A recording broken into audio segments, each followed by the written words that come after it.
नमस्कार दोस्तों। चलिए आज हम सीखते हैं मैन्युफैक्चरिंग मॉड्यूल में एक नया आइटम कैसे क्रिएट किया जाए। तो जैसे ही आप इंक्लूसिव के मैन्युफैक्चरिंग मॉड्यूल में लॉगिन करते हैं तो आपको यहाँ मास्टर्स का मेन्यू मिलता है। मास्टर्स में जाएं तो आपके लिए तीन चीजें समझना बहुत इंपॉर्टेंट है। एक, इनपुट मटेरियल क्या है, दूसरा सब आइटम क्या होता है, और लास्ट फिनिश्ड गुड्स क्या होते हैं। जब भी आप मैन्युफैक्चर करते हैं किसी आइटम को तो आप किसी सप्लायर से कोई इनपुट मटेरियल लेते हैं या रॉ मटेरियल लेते हैं और उसको कन्वर्ट करके या उसमें वैल्यू ऐड करके उसका एक फिनिश्ड गुड बनाते हैं। तो इनपुट मटेरियल वो होता है जो आप किसी सप्लायर से खरीदते हैं और फिनिश्ड गुड वो होता है जो आप मैन्युफैक्चर करके लेते हैं, यानी जिसमें आपकी कोई वैल्यू एडिशन होती है। अब सब आइटम इन दोनों के बीच की एक कड़ी है जहां पे आपने किसी से कोई इनपुट मटेरियल तो लिया और उसमें वैल्यू ऐड किया, बट वो value added item finally market में बेचने लायक नहीं है। उस वैल्यू एडेड आइटम के साथ कोई और वैल्यू एडेड आइटम लग के आप उसका फिनिश्ड गुड प्रिपेयर करो। अब एक सिंपल फैब्रिक के सेंस में मैं एक एग्जांपल लूं तो यान एक ऐसी आइटम है जो हम लोग मार्केट से खरीदते हैं, उसको हमने वीविंग करके ग्रे फैब्रिक बनाया। अब ये ग्रे फैब्रिक हम बेचते नहीं है। नॉर्मली ग्रे फैब्रिक के ऊपर हम डाइंग कराते हैं या एम्ब्रॉयडरी कराते हैं। तो जो ग्रे फैब्रिक होता है उसे हम सब आइटम बोलते हैं, क्योंकि उस सब आइटम के ऊपर वापस एक वैल्यू एडिशन या एक मैन्युफैक्चरिंग प्रोसेस होगी और उसके बाद वो फिनिश्ड गुड में चेंज होगा। अब अगर ये बेसिक हमें समझ में आ गया है तो इंक्लूसिव का मैन्युफैक्चरिंग मॉड्यूल समझना हमारे लिए चुटकियों का काम है।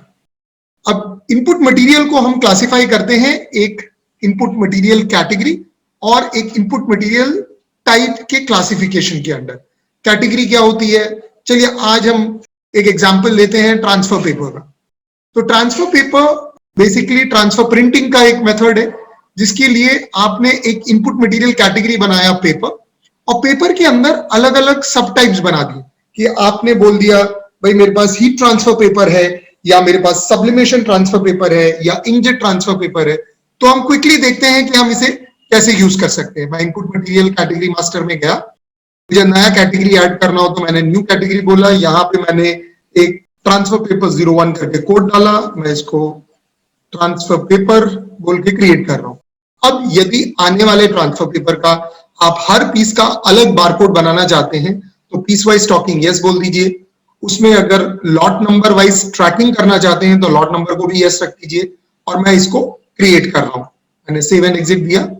अब मैं इनपुट मटेरियल टाइप में जाना चाहता हूं और यहां पे मैंने एक नया इनपुट मटेरियल टाइप ऐड किया। इनपुट मटेरियल कैटेगरी सेलेक्ट की मैंने ट्रांसफर पेपर, और टाइप का एक कोड दे दिया, जैसे मैं दे रहा हूं सब्लिमेशन ट्रांसफर पेपर 01, और इसको मैं बोलता हूं सब्लिमेशन ट्रांसफर पेपर्स। वैसे ही अगर मैं ट्रांसफर पेपर के अंदर और एक सब कैटेगरी बनाना चाहता हूं तो मैं ट्रांसफर पेपर मैं बोलता हूं heat transfer paper 01 heat transfer paper. ऐसे हमने दो सब कैटेगरीज बना दी। अब हर सब कैटेगरी के अंदर आप आइटम बना सकते हैं या इनपुट मटेरियल मास्टर बना सकते हैं। चलिए मैं इनपुट मटेरियल मास्टर बनाने के भी पहले एक वेंडर क्रिएट कर लेता हूं, क्योंकि ये इनपुट मटेरियल मैं किसी से तो खरीदता हूं। वेंडर क्रिएट करते समय आपके पास दो ऑप्शंस हैं कि आप डोमेस्टिक वेंडर या इंपोर्टेड वेंडर भी क्रिएट कर सकते हैं। इंपोर्टेड वेंडर जब आप क्रिएट करते हैं तो आप इंपोर्टेड वेंडर की करेंसी सेट कर सकते हैं। ये करेंसी मास्टर से आपको मिल जाएगी, और आपके पास मल्टीपल कंट्रीज मास्टर में होनी चाहिए अगर आप इंपोर्टेड सेट कर रहे हैं। मैं अभी डोमेस्टिक वेंडर ले रहा हूं। वेंडर का नाम, इनका पैन नंबर, क्रेडिट पीरियड,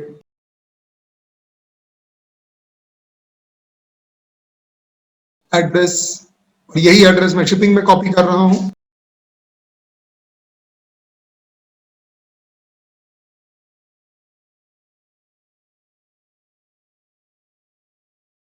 और मैंने यहां एक वेंडर क्रिएट कर दिया जो हमें पेपर्स सप्लाई करेगा। अब हम जाते हैं मास्टर्स में और इनपुट मटेरियल क्रिएट करने की कोशिश करते हैं। यदि आपको याद है तो हमने इनपुट मटेरियल कैटेगरी और टाइप क्रिएट कर दिया। मैं एक इनपुट मटेरियल का पेपर क्रिएट कर रहा हूं, सपोज SUB01 करके मैंने एक इनपुट मटेरियल का नाम ले लिया है, सबलाइन डिजाइन 1009 80 GSM पेपर। ये मैं ट्रांसफर पेपर में ले रहा हूं, टाइप है sublimation transfer papers, unit of measurement इसका मीटर्स में ले रहे हैं, कंजम्पशन नॉर्म्स मैन्युफैक्चरिंग। अब इसका HSN कोड मैंने ले लिया। इसमें यदि टैक्स लगता हो तो मैंने परचेज GST 12% का टैक्स ले लिया है। वेंडर लिंकिंग मैंने इसको सबलाइन पेपर्स के साथ लिंक कर दिया है। इसकी कीमत है 18 रुपए पर metre. Minimum order quantity 100 metre लेनी पड़ती है। एक्चुअल लीड टाइम 10 दिन का है और मैं इसको ऐड कर रहा हूं। है ना आसान? इसी तरह आपने एक इनपुट मटेरियल कैटेगरी और इनपुट मटेरियल टाइप बना के एक इनपुट मटेरियल क्रिएट कर दिया। अब आपके लिए नेक्स्ट स्टेप होता है इस इनपुट मटेरियल को मार्केट से परचेज करना। इसके लिए सिंपल आपने परचेज ऑर्डर में जाना है और इनपुट मटेरियल का एक परचेज ऑर्डर क्रिएट करना है इस पर्टिकुलर वेंडर के नाम पे। तो मैंने यहाँ पे सबलाइन पेपर सेलेक्ट किया, डिलीवरी लोकेशन डाल दी और मैंने कुरियर सेलेक्ट कर दिया। यहाँ ऑलरेडी कुरियर बने हुए थे, नहीं तो आप कुरियर क्रिएट कर सकते हैं। मैंने इनपुट मटेरियल किया, क्योंकि सबलाइन पेपर्स के साथ एक ही इनपुट मटेरियल लिंक था, वो आ गया है। मिनिमम ऑर्डर क्वांटिटी 100 की है, मैं अभी 200 मीटर मंगाना चाहता हूं। अब ऐसे मैं अलग अलग डिजाइन क्रिएट कर सकता हूं, इनके एक साथ या इंडिविजुअली परचेज ऑर्डर्स बना सकता हूं और ये परचेज ऑर्डर्स में सप्लायर को भेज सकता हूं। भेजते समय मैं चाहूं तो इन परचेज ऑर्डर्स को ईमेल भी कर सकता हूं। अगर मैंने ईमेल करना हो तो ईमेल, नहीं तो प्रिंट करना हो तो आप इसे प्रिंट करके भेज सकते हैं। है ना आसान? सीखते रहें विद इंक्लूसिव ERP।